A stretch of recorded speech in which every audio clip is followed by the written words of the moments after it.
She wasn't supposed to be there. Hell, she wasn't even supposed to touch a weapon. While Navy SEALs, America's deadliest warriors, fired round after round into empty air, missing every shot, Evelyn Ward sat in the back with a notebook and pen. Just an analyst, just an observer, just someone the brass sent to write reports about what the real operators did in the field.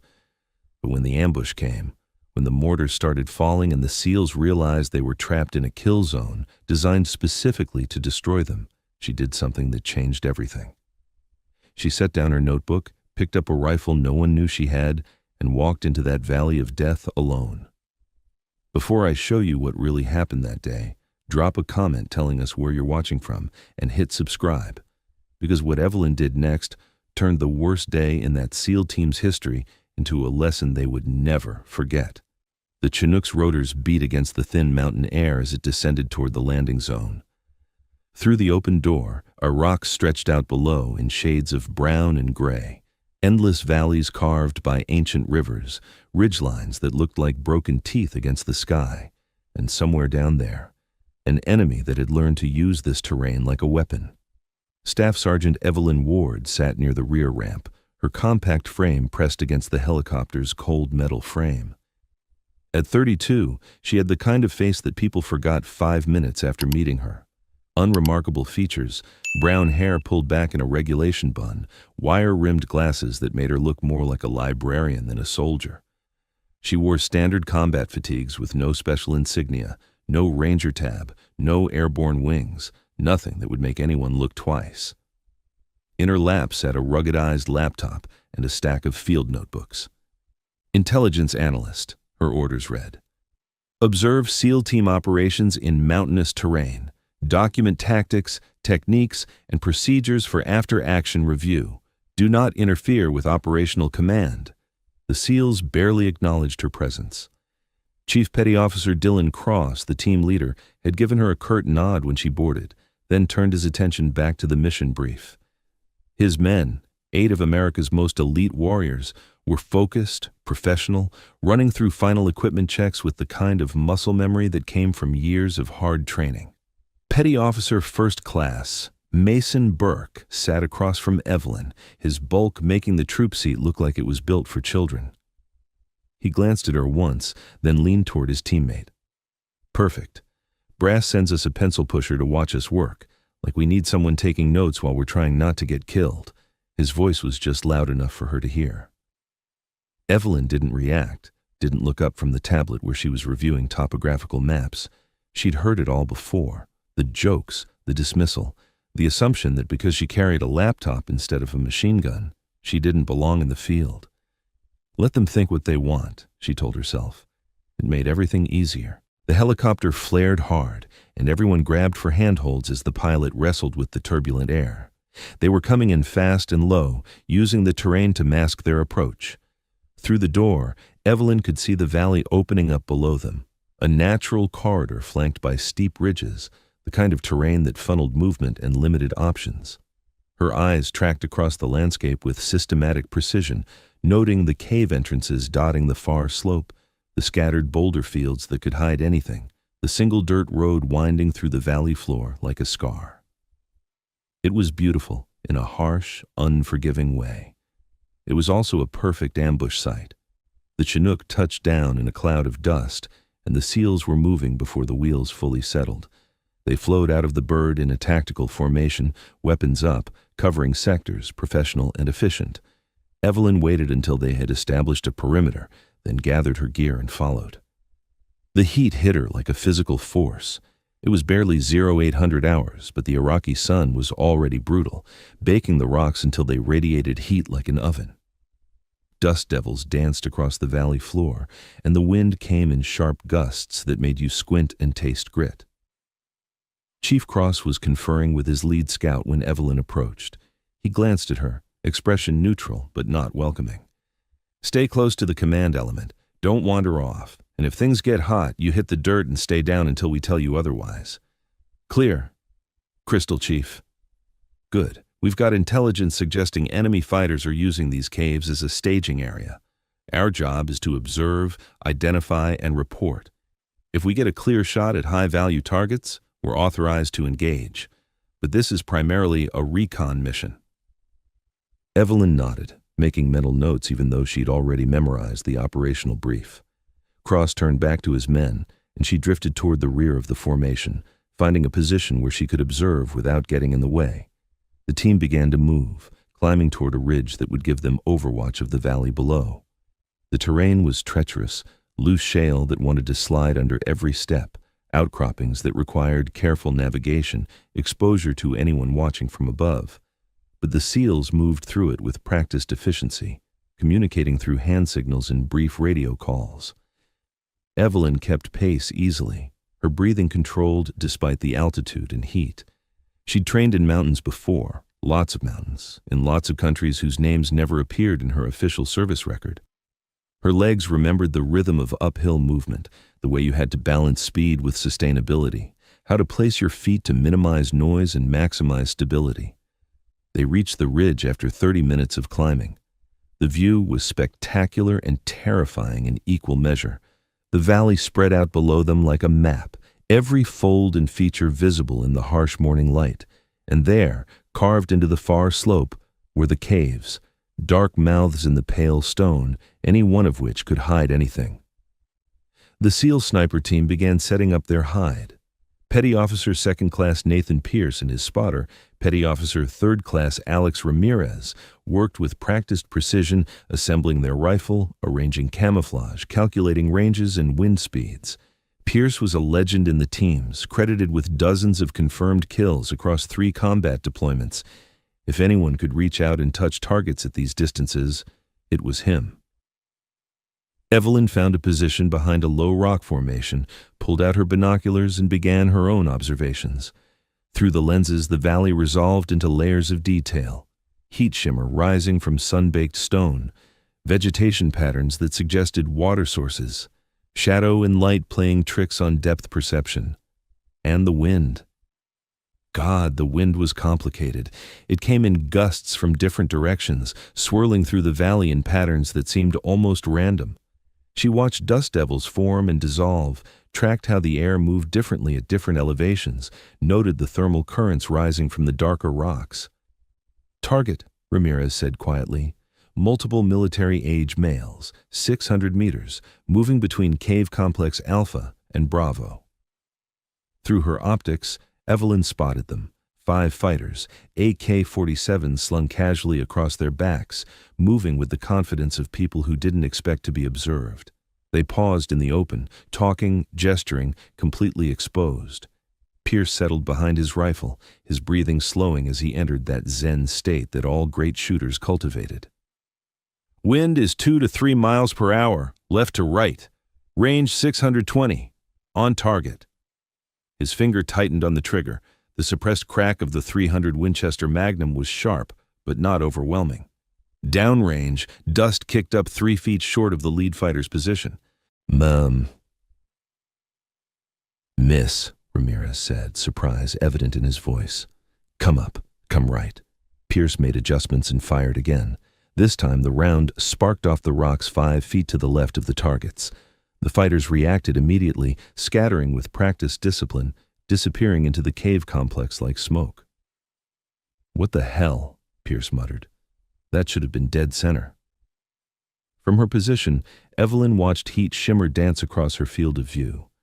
The valley was a thermal cauldron, creating vertical columns of rising air that bent light and, more importantly, bent the path of bullets traveling through it. The wind wasn't just horizontal, it was 3-dimensional, pushing and pulling in ways that standard ballistic calculations didn't account for. She said nothing, just watched, just took notes, just did her job. The situation deteriorated faster than anyone expected. After Pierce's misses, Chief Cross authorized a second sniper element to set up on a different angle. Petty Officer 1st Class Emma Torres and her spotter found a position 200 meters north along the ridge, hoping a different perspective would yield better results. More targets appeared, emboldened by the failed shots. They moved with increasing confidence, some even pausing to look up at the ridge, trying to spot the snipers who'd just announced their presence. It was an invitation. Shoot at us, waste your ammunition, reveal your positions. Torres fired. Her round went high, striking the cliff face above the targets. Pierce fired again, low and left, nowhere near the intended point of impact.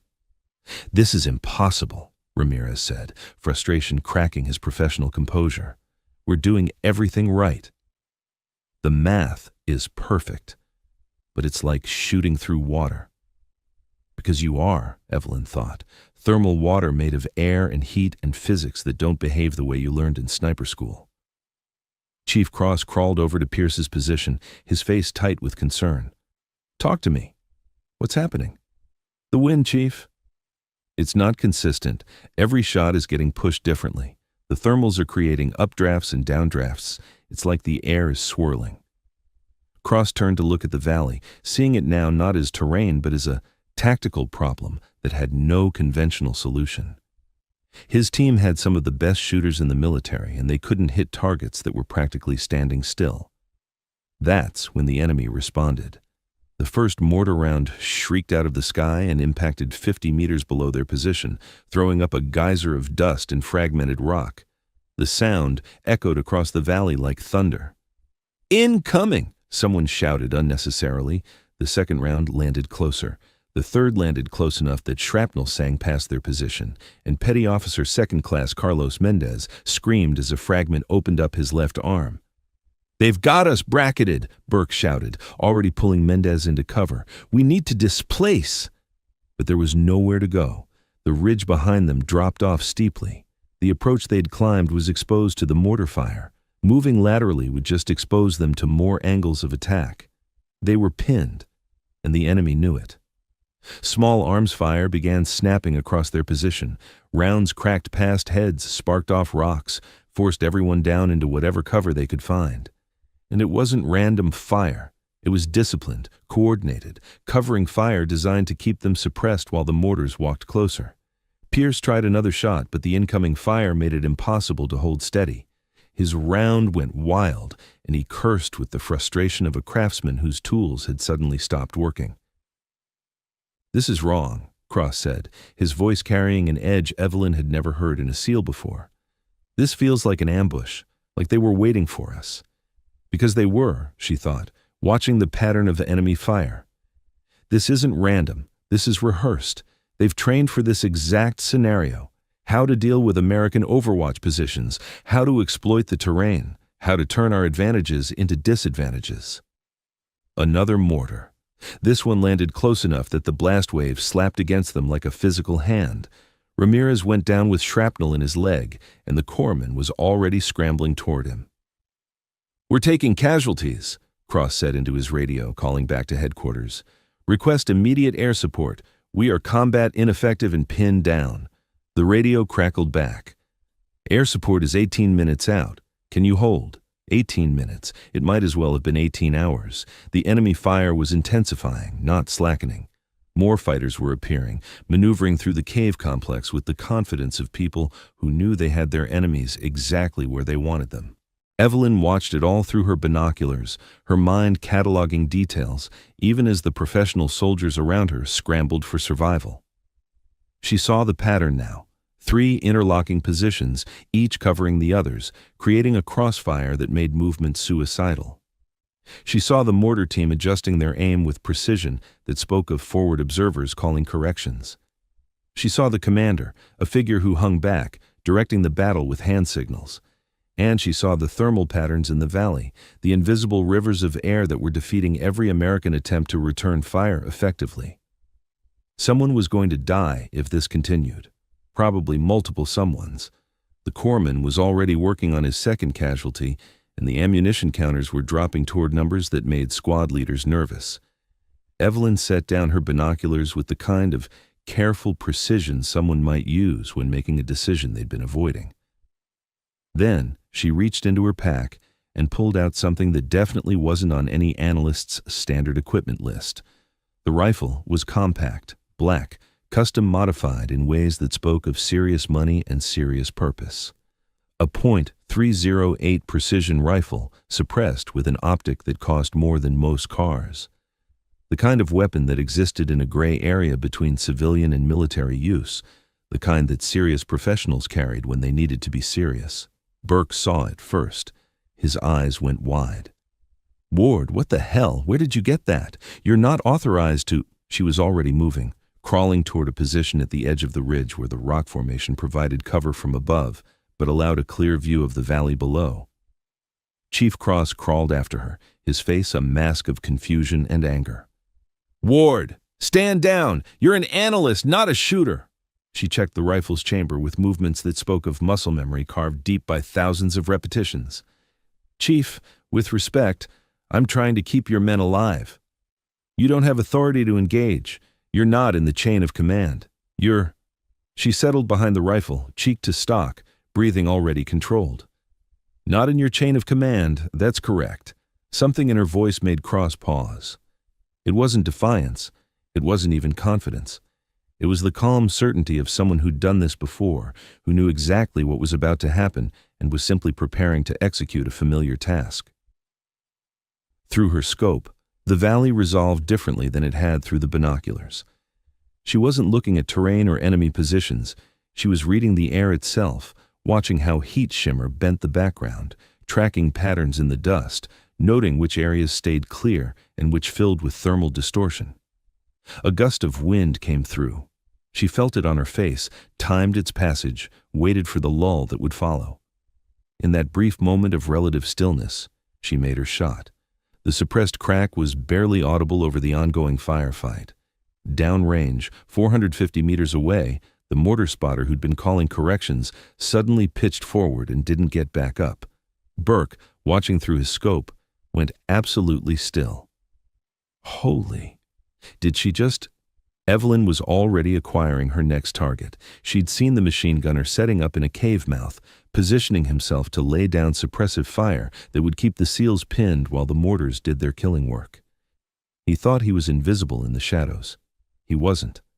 Her second shot found him before he could fire a single round. The weapon clattered against stone as dead hands released it. Ramirez, despite his wounded leg, had his spotting scope up. 2 for 2, both center mass, at ranges where our guys couldn't hit the broadside of a cliff. Cross stared at Evelyn like she'd just sprouted wings. "Who the hell are you?" She didn't answer. Couldn't answer, really, because she was in that place now. The zone where conscious thought fell away and instinct took over, where years of training and innate talent combined into something that looked like magic, but was really just excellence refined to its purest form. Her third target was the fighter trying to maneuver to a flanking position. The fourth was the RPG team preparing to bracket the SEAL position with high explosives. The fifth was another mortar spotter, this one farther back, thinking distance would protect him. It didn't. Each shot was deliberate, economical, final.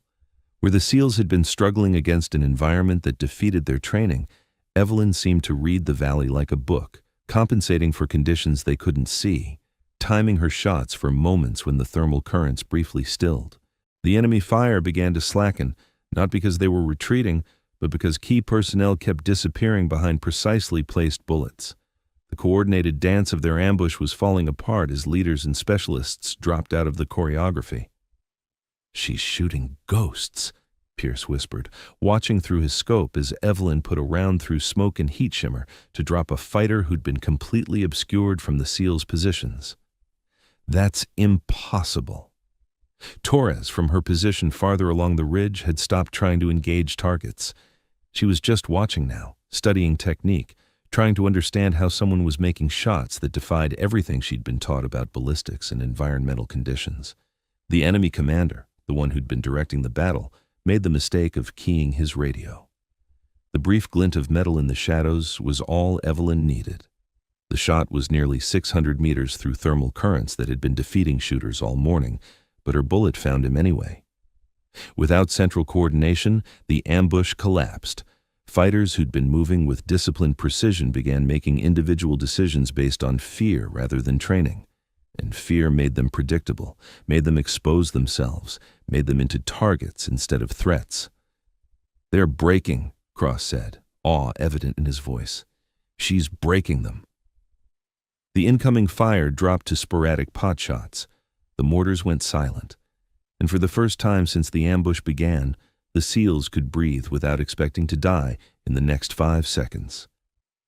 Evelyn lowered her rifle, scanned once more for threats, found none. Then she engaged the safety and set the weapon carefully beside her, as if what she'd just done was no more remarkable than completing a training exercise.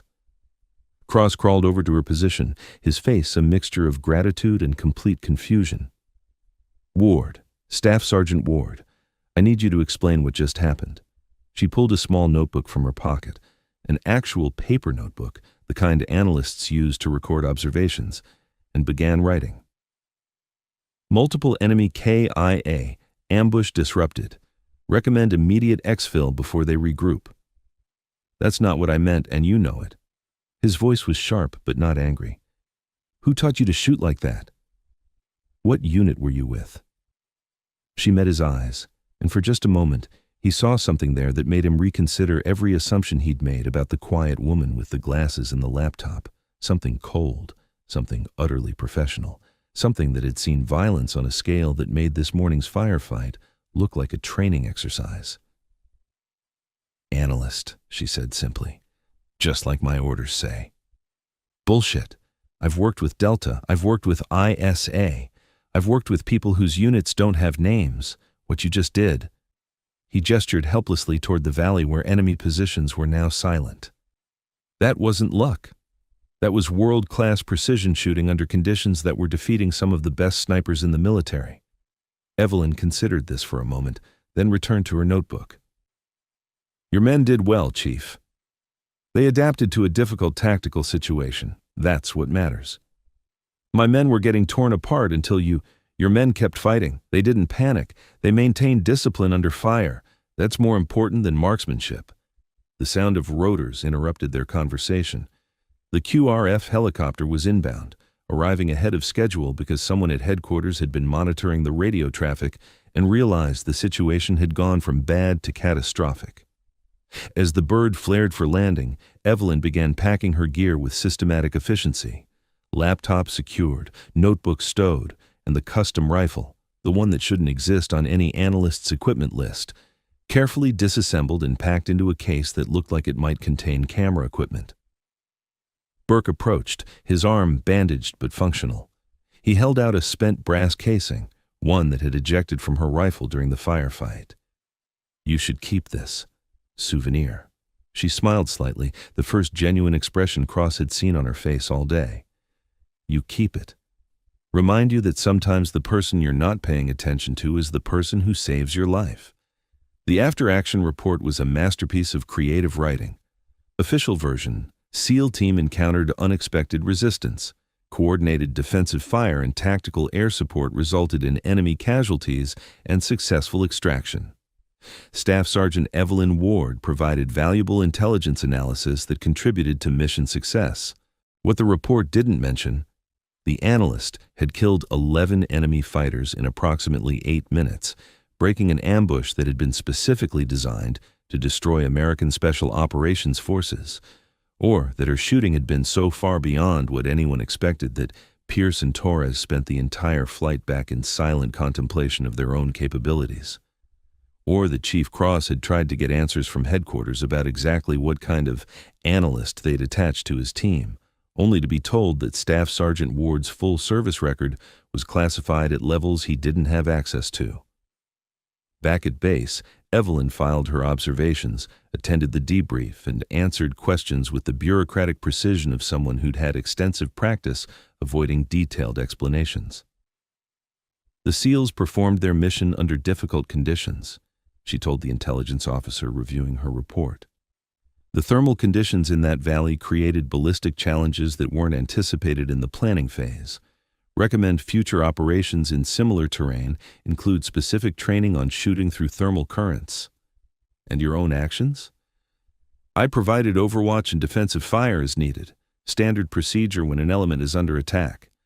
Your service record says you're a signals intelligence analyst. It doesn't mention sniper training. Evelyn's expression didn't change. My service record says what it needs to say. The intelligence officer stared at her for a long moment, then closed the file. You're being reassigned. Effective immediately. New orders will be delivered by courier. She wasn't surprised. This was how it worked. You appeared where you were needed, did what was necessary, then disappeared back into whatever administrative shadow you'd emerged from. The military was good at making people vanish when it needed to, both enemy fighters and its own personnel. That evening, she found Chief Cross on the base perimeter, staring out at the mountains where they had almost died that morning. "You're leaving," he said without turning around. It wasn't a question. "New assignment." "Where?" "Can't say. Can't or won't." "Both." Cross was quiet for a moment. "My men are alive because of you. Pierce is alive. Ramirez is alive. Burke, Torres, all of them. They'll never forget that. But they'll also never know the whole story, will they? The whole story is exactly what the report says. Your team encountered resistance. You fought through it. Everyone came home. And the woman who shot like she'd been doing it for 20 years? The analyst who carried a custom rifle and made impossible shots look routine?" Evelyn smiled slightly. "Sometimes the best analysts are the ones who've spent time in the field. Helps you understand what the data really means." "That's the line you're going with?" "It's a good line. Clean. Fits the narrative." Cross turned to look at her directly. "I've been in this business a long time. I've worked with people who don't officially exist, people who do things that never officially happen. And I learned that the best ones are the ones you never see coming. The ones who look like they belong in an office somewhere, pushing papers and analyzing reports." "Sounds very dramatic, Chief. Am I wrong?" She didn't answer, just looked out at the mountains, at the horizon where the sun was setting in bands of red and gold. "Your men did good work today. They kept their heads when things went sideways. That's what matters. The rest is just details. Details like the fact that you saved all our lives. Details like the fact that you've got a good team who'll watch each other's backs. Hold on to that. It's rarer than you think." The courier arrived the next morning with sealed orders. By noon, Evelyn was on a transport heading to another assignment in another country where she would probably adopt another role that had nothing to do with what she actually did. The SEALs watched her leave with a mixture of respect and confusion that would never fully resolve. Burke had the brass casing mounted and hung in the team room, not as a trophy, but as a reminder that the most dangerous people were often the ones you dismissed, the ones you never saw as threats until the moment they chose to be. Pierce spent hours researching long-range precision shooting through thermal distortions, trying to understand how she'd done what she'd done. He never quite figured it out, but it made him a better shooter, so he figured the education was worth the frustration. And Chief Cross.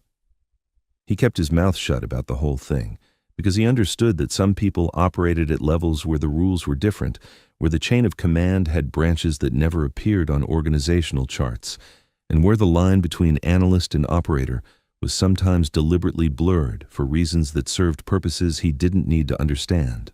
5 months later, his team was conducting operations in Syria when they received intelligence about enemy positions from an analyst attached to another unit.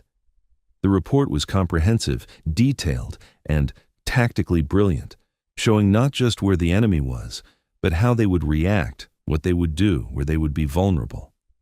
At the bottom of the report, in the analyst's signature block, was a name he didn't recognize, but the writing style was familiar. The insights were the kind that only came from someone who'd spent time on the business end of firefights, and there was a notation in the metadata that only someone looking would notice. E.W. was the author. Cross smiled slightly, filed the report, and briefed his team on the mission. Somewhere out there, an analyst was making sure operators stayed alive by knowing exactly what they needed to know, delivered at exactly the right time.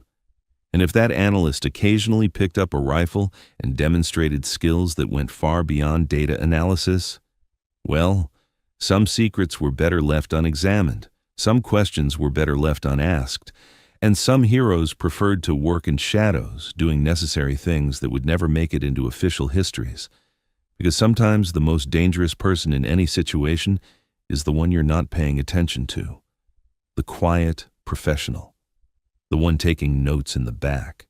The one who seems like they're just there to watch, right up until the moment they decide it's time to stop watching and start acting.